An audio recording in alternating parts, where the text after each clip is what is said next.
All right, welcome in everybody to Science and Kirk Terp Talk this Wednesday night. And before we get into the show, Carl Science in with me tonight. We have to take a moment and just marvel and really mourn at the life of Brooks Robinson. He is. Carl, I don't know if you know what year were you born? 1967. So You I missed missed. you missed a lot of it, but you know the story, and you also I'll bet you've met Brooks because everybody has met Brooks. What were your? Let me say this to you: the greatest third baseman ever. All right, without question, defensively, not batting wise, but a tremendous clutch hitter, the heart of the team, and kind of reminds you of Adley Rushman a little bit. He was the guy that everybody loved, and you just could see it throughout the baseball world yesterday as they mourned the loss of this icon. What were your impressions of him?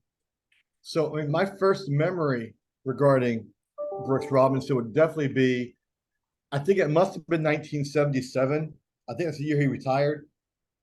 And there was a Brooks Robinson day or night at Memorial Stadium in September. I remember being there for that. But I also remember that recognizing that this guy was like the local sports hero. I mean, recognized that early on. Definitely was aware of his stature in the game, of his main career highlights. As a young kid, I mean, a couple of the bigger mental images I have as a young Orioles fan is that image of him jumping in the air in 1966 after the Orioles won the World Series against the Dodgers. There's like a famous, iconic image of him, skipping towards the mound. I guess I don't remember who was on the mound, but and you remember those plays he made in the 1970 World Series, and hearing about Lee May and Johnny Bench and Pete Rose pulling their hair out, about this guy stealing all these hits.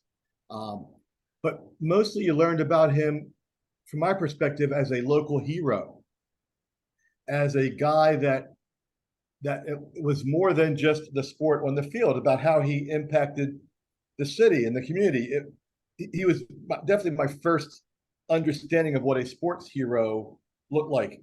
He was almost sort of like a Baltimore version of Joe DiMaggio, Very where well put. generations beloved him. Not everybody saw him play, but everybody heard about his play, but also, more importantly, his demeanor off the field. He was one of those handful of guys. You can't name many, I don't think, around the country that really. Baltimore's been lucky. We've John Unitas, Brooks Robinson, Cal Ripken. I mean, to have three guys like that be sort of the Mount Rushmore of your city's sports heroes is pretty amazing. Yeah, and you named the three for sure. Frank Robinson came to the Orioles in '66, and Orioles had a great year, won the pennant, go to the World Series. I'll never forget the first inning when we're up against, we got to face the staff of Drysdale and Koufax. Now you're talking about two of the, greatest pitchers ever. All right. And to sweep that team and in the first inning get 2 home runs from Brooksy and Frank, it sticks in my mind. And then you go to, like you said, 1970.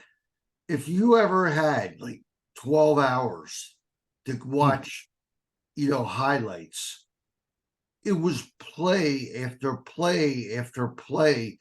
He had to have made 10 impossible plays. Kind of like if put a comparison to it. You remember when Manny came up and he had that hot defensive streak where a third base, and why they ever moved him to short, I'll never know. But he had that hot streak at third base. He was incredible. Brooks did this year after year, day after day.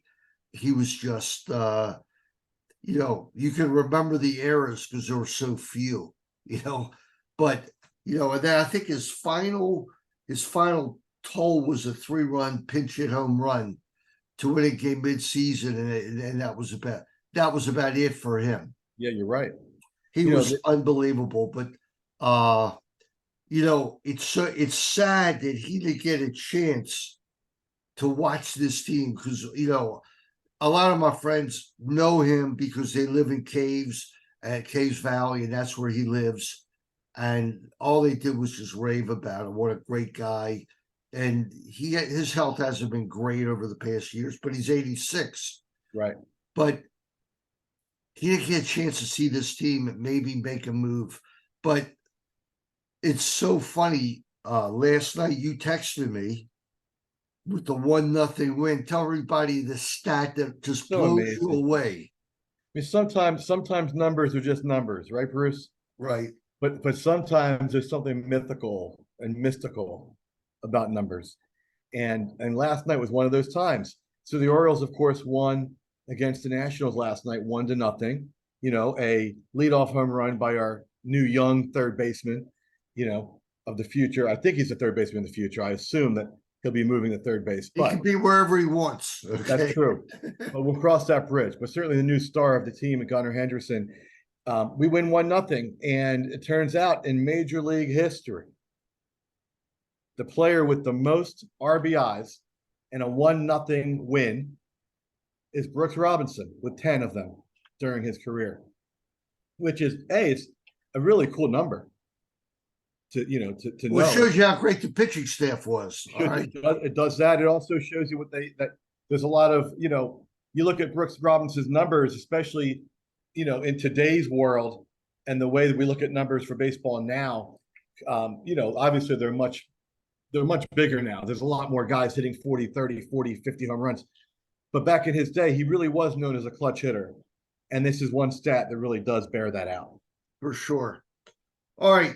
Let's move on. We'll be talking about Brooks forever. We'll have Brooks Robinson stories, and though I'm sure it'll be a great day honoring him. But I hope they put the number 5 patch on for the playoffs, which I presume that they will. But I think that'd be a nice. it would make sense. Yeah. So here we are, Carl. 2 games. Well, a magic number of 2. The game, It could be clinched. The game starts in about 20 minutes, and it could be clinched tonight. It will be clinched. I don't even want to think about the opposite. All right, it will be clinched. Has to happen. Of course, it's going to happen. Yeah, it's like inevitable. And 98 wins, 59 losses right now with 5 games to go, and it's just it's mind blowing, and it's one of those situations you remember with great teams, and every year there's teams that win 100 games, so usually there is, but every time a team like this loses, you say, what? You feel like, is something wrong? No, it's just normal to lose, to win it just happens. And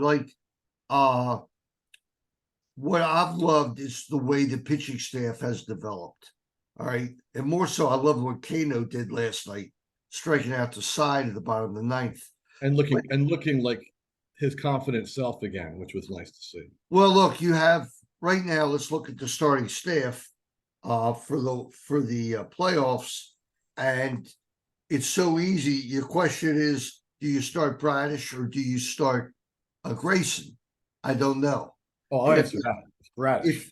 If you have that week off, I think it's probably Bradish, and then Grayson, and then probably Gibson, and maybe Kremer's your 4th starter, or Means. I'm going Bradish, G-Rod, and Means, and Bruce. I'm not looking back, not even thinking about it. Those are my first 3 guys every series, in my opinion. Depending upon the matchups and what but to me, those 3 guys are your guys going forward. And I think, one of the other 3, meaning Gibson, Kramer, or Flaherty, will be the swing 4th, right? And the other guys are in the bullpen.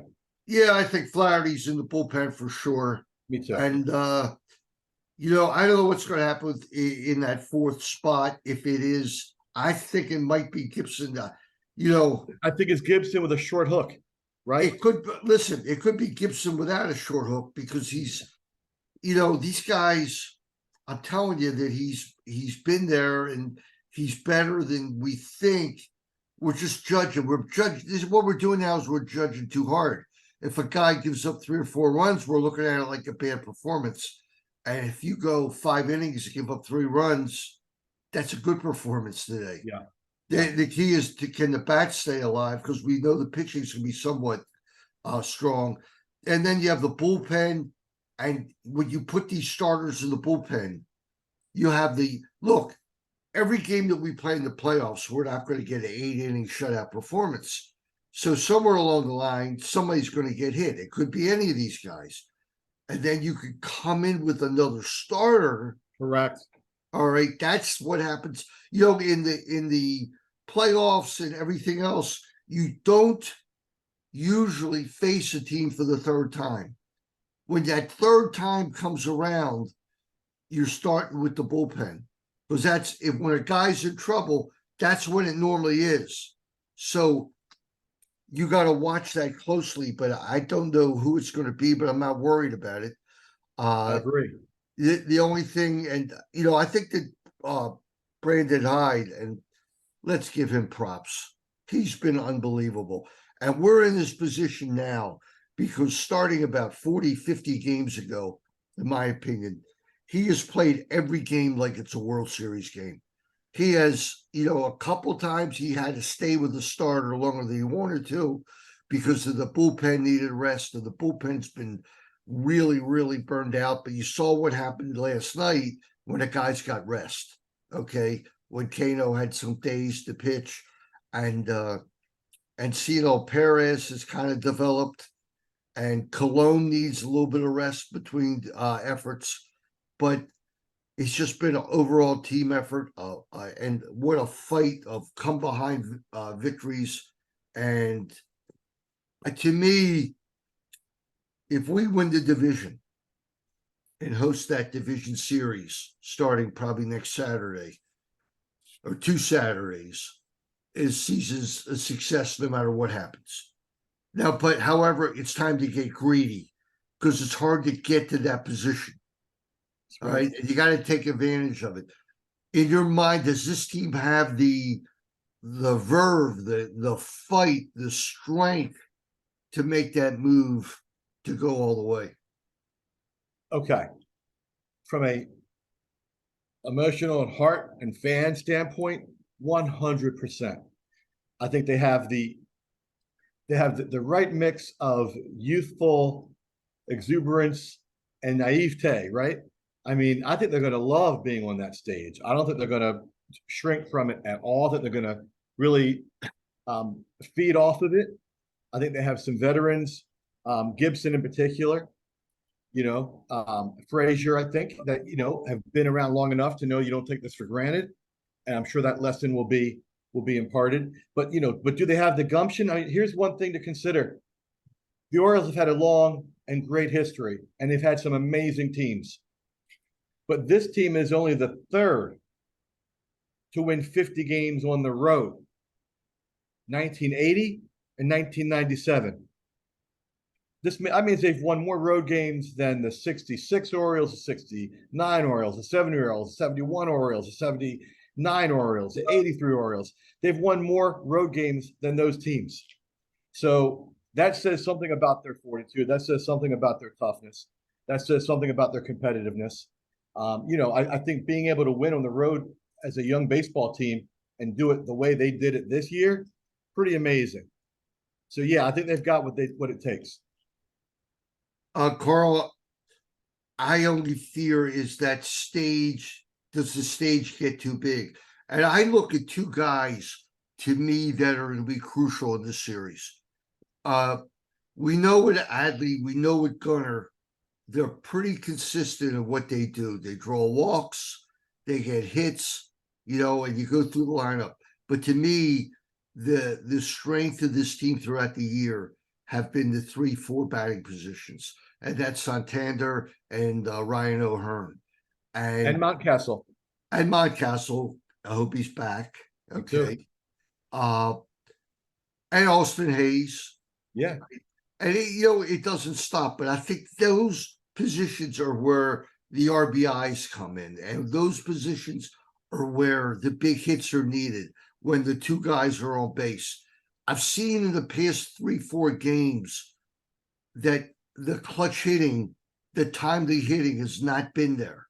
All right. Last night and the game before, we could have had a lot more than one run. We're not getting that hit right this minute. And again, we're micro analyzing where we are right Right. now. That's my fear. All right. This team is going to get on base. You know it. I don't care who we face. The better the pitcher, the better we do. All right, in my opinion. I mean, yeah, we got the guy Gray was okay yesterday. He pitched well. But anybody we face, look, we got to Verlander. We got to every ace there is. All right. And I got to tell you something. Right now, we got a couple aces ourselves. And Yeah, I that's the agree. key. All right. Grayson and Bradish, you fear no one. All right. Your final thoughts before we go, Carl. I mean, based on just thinking about what you just said, I mean, look, the great teams in baseball, you lose 62 times a year. Even if you're a great team, you win Right. 100, lose 62. So, part of that is ebb and flow, right? Because then there's 3 or 4 games in a row where they just every time there's somebody on base, they're getting a hit. So that's part of the spectacle of October. Is who gets hot, who gets on a roll, who has that momentum going. But I think a young team like this, man, if they can get on that roll, boy, can they go. Boy, can they go far. They can go far for sure. Carl, that's going to do it for this segment. Thanks so much for coming on. And obviously, thanks for all your support here on Saiontz and Kirk Terp Talk. And Saiontz and Kirk presents the Sports Maven on Saturday. And we're off to a rock and roll and start talking about clinching a pennant. Got to take care of business first. Fun time to be a sports fan in Baltimore. It sure really is. All right, this is Bruce Posner. We'll be back in a few minutes here on 1300 AM. The Bet with segment 2. And Bruce Laird would take a look at the Ravens, which this week is another story. And then we'll certainly talk about Maryland football in the final segment.